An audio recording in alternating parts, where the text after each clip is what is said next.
ابتدائی اسلام کا دور تھا، ایک بوڑھی عورت تھی، ضعیف کافی تھی، کافی اس نے وزن اٹھایا ہوا تھا۔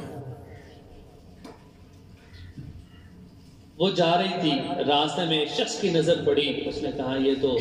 بوڑھی عورت ہے، بیچاری نے اتنا وزن اٹھایا ہوا ہے، چلو میں اس کی مدد کر دیتا ہوں۔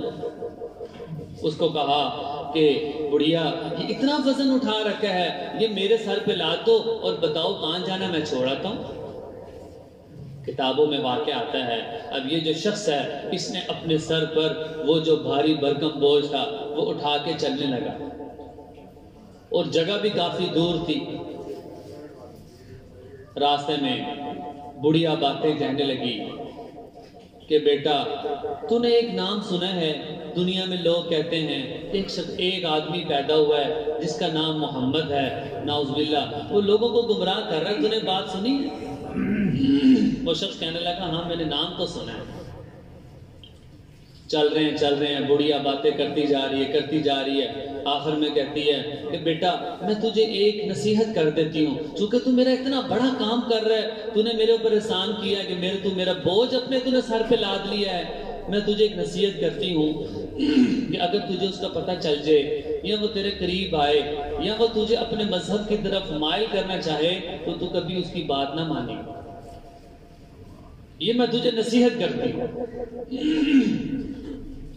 اب یہ سفر طے ہو رہا ہے، دونوں آپس میں بات کر رہے ہیں، وہ بڑھیا کہتی جا رہی ہے، کچھ برا بلا بھی کہہ رہی ہے کہ وہ لوگوں کو اپنے قریب کر رہا ہے، ہمارے آباء و اجداد جس دین پر تھے وہ ہمیں ہی اس سے ہٹائی جا رہا ہے۔ جب منزل پہنچ گئی تو وہ بڑھیا کہنے لگی کہ بیٹا کیا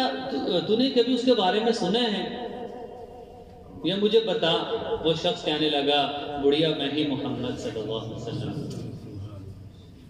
کتابوں میں واقعہ لکھا ہے کہ وہ بڑھیا حیران ہونے لگی، وہ کہنے لگی مجھے تو لوگوں نے بہت غلط باتیں آپ کے بارے میں بتائی تھی، اور کتابوں میں لکھا ہے کہ وہ زار و قطار رونے لگی کہ جو مظلوموں کا اتنا خیر خواہ ہے، جو لوگوں کا وزن اپنے اوپر اٹھا کے چلتا جا رہا ہے، نہیں فکر کر رہا دو جہاں کا سردار ہے، نہیں فکر کر رہا اسی کے لیے تو پوری کائنات بنی ہے، اپنا اس کا جو سامان ہے وہ اپنے سر پہ اٹھایا۔ فرمایا یہی بڑھیا کہنے لگی کہ میں ابھی اسی وقت تیرے اوپر ایمان لاتی ہوں، مجھے کلمہ پڑھا اشہد ان لا الہ الا اللہ وان محمدا عبدہ و رسولہ پڑھ کے وہ اسلام لے